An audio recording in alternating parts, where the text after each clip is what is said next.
च्या माध्यमातून जी 13व्या शतकात चक्रधर स्वामींनी स्थापन केलेला महानुभाव पंथ जातीपातीला सरळ नाकारणारा हा पंथ होता.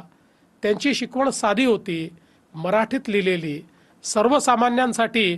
ते केवळ भक्ती शिकवत नव्हते, ते शिकवत होते जीवनशैली आणि न्याय.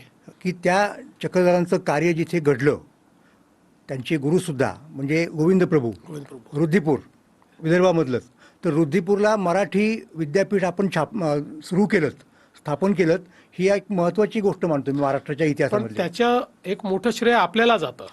याचं कारण या रिद्धपूरला जिथे मराठी भाषेतले अनेक ग्रंथ तयार झाले, त्या रिद्धपूरला मराठी भाषा विद्यापीठ झालं पाहिजे याकरता जी कमिटी आपण तयार केली होती, त्या समिती सगळ्यात मोलाचं आपण काम केलं आणि आपल्या अहवालावर हा